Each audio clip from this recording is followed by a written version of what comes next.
Bienvenidos a la presente sesión. En esta sesión conversaremos acerca del sistema de producción Lean.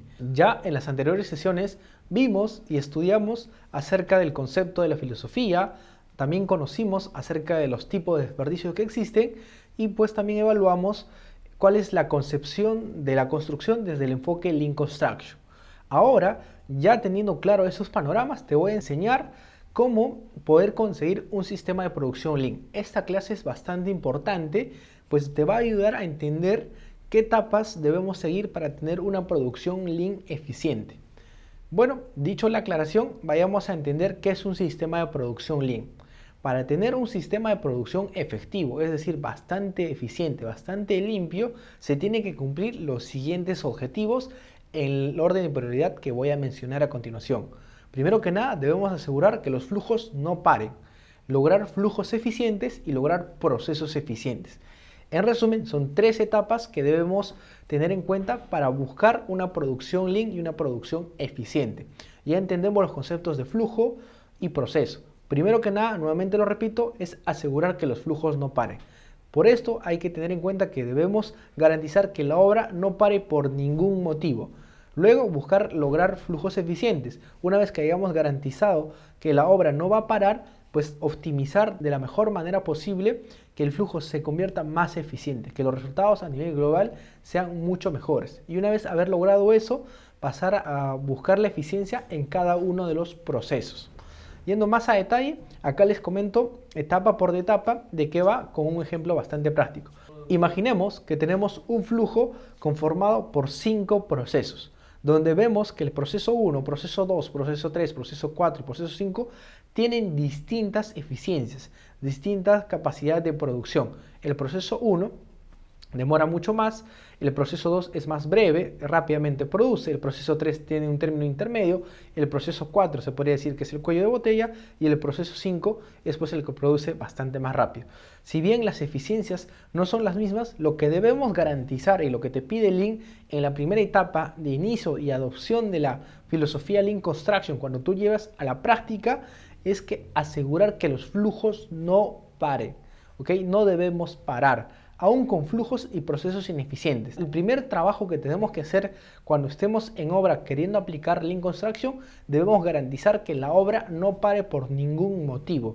No pare por falta de material, no pare por mano de obra, no pare por falta de maquinaria, no pare por falta de insumos o cosas por el estilo. Debemos garantizar y tener la capacidad de, una vez identificado el flujo, decir: ¿cómo hago para que este flujo, este conjunto de procesos no pare por ningún motivo y se termine la obra? Y teniendo la aclaración, no importa que los procesos, algunos sean más eficientes que otros. Lo que va a importar ahorita es garantizar que la obra, por cualquier motivo, no deba parar. Lo recalco mucho porque ese es el principal punto de arranque de la filosofía. Debemos tener la capacidad como ingenieros de garantizar que no pare. Una vez que hemos garantizado que no pare, imaginemos que sea una cañería o una manguera de distintos diámetros, algunos sean más grandes y otras cosas, que siempre fluya el agua, que siempre llegue el agua hasta la parte final y no se estanque en ningún lugar. Una vez garantizado que el agua fluya, ¿qué debemos hacer en la etapa 2? ¿Qué nos dice la filosofía Lean Construction? Una vez que tú garantices que los flujos no paren, debemos apuntar a lograr lo siguiente: que los flujos no paren y sean eficientes. Buscar que a nivel global los flujos sean mejores o sean mucho más eficientes que en la etapa 1, aunque los procesos todavía sean ineficientes. Como ven, en este ejemplo ya vemos que el flujo te vuelve eficiente. Los procesos ya se han equiparado, por tanto, aunque todavía no tengan una adecuada productividad cada flujo, pero ya se han equiparado, porque ya tiene una producción a ritmo constante, porque cada proceso ya produce una determinada cantidad que es muy similar a la otra. Si eso se genera así, ¿qué es lo que va a pasar? Pues va a pasar que no va a haber mucho desperdicio, no va a haber inventarios, no va a haber trabajos en proceso, esperas, movimientos innecesarios y demás, porque de una estación o de un proceso 2 van a pasar al proceso 3, del proceso 3 al proceso 4 y del proceso 5 al proceso tal. En la anterior etapa se observaba que por hacer algunos procesos más eficientes que los otros, algunos iban a generar trabajo en proceso, inventarios, esperas y todas las pérdidas que ya habíamos conversado. Pero en esta etapa es apuntar a que los flujos no paren y sean eficientes. En ese sentido, los procesos, no importa que sean ineficientes, pero hay que buscar que los flujos no paren y sean eficientes. Una vez logrado eso, la idea es apuntar a una etapa 3. Respecto a la etapa 3, apunta a lograr flujos y procesos eficientes. Como ven en la imagen, bajo el mismo ejemplo, ya vemos que el flujo es bastante eficiente, así como también cada uno de los procesos. Se logra producir más con mucho menos, ¿ok? En ese sentido, cada proceso también ya se ha eficientado. Entonces, a eso es lo que apunta. La idea es arrancar con la etapa 1, asegurar que los flujos no paren, aún con flujos y procesos ineficientes. Luego pasamos a la etapa 2, que los flujos no paren y sean eficientes, aunque los procesos todavía sean ineficientes. Y la etapa 3 es pues que los flujos no paren, tanto flujos y procesos sean eficientes.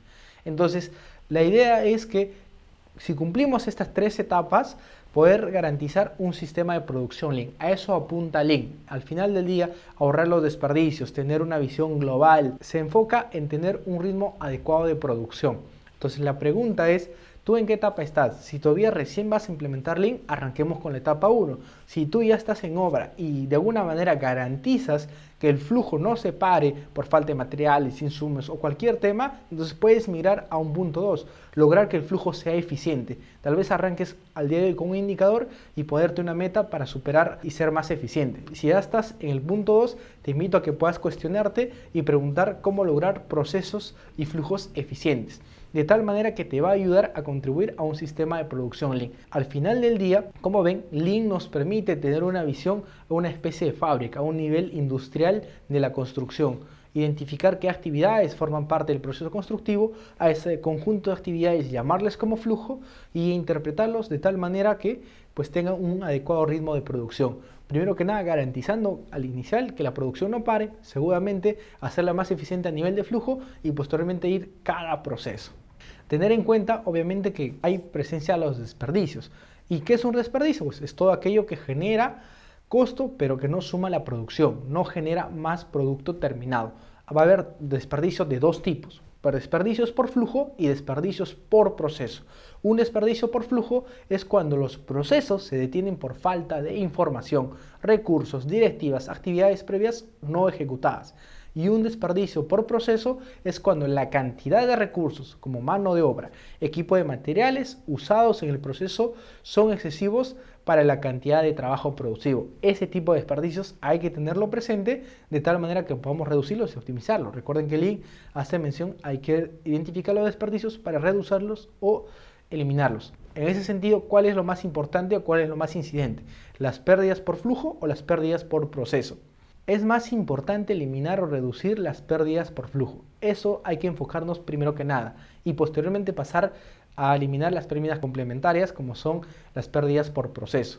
¿Por qué es complementario? Porque no importa si nos afecta un proceso, si el flujo va a seguir produciendo, por más que ese proceso se vuelva ineficiente, no está alterando el flujo. Pero si hay una pérdida del flujo, es decir, que nos está alterando toda la producción a nivel global, entonces eso sí es más incidente, hay que subsanarlo. Primero hay que ver la general de cómo garantizar que la obra se cumpla. Posteriormente iremos a detallar cada uno de los procesos, volverlos eficientes y identificar qué cosas se está detallando para mejorarlos.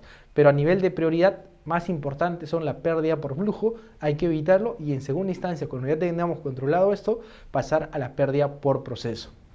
Así es que desde hoy ya sabes a qué apunta, en otras palabras, la filosofía Lean. Te invito a que lo puedas aplicar, hacerte la pregunta en qué etapa estás y cómo lo puedes plasmar en tus proyectos de construcción. Cuéntame si tienes alguna duda, deja tus preguntas en la sección de preguntas y nos vemos hasta la siguiente sesión.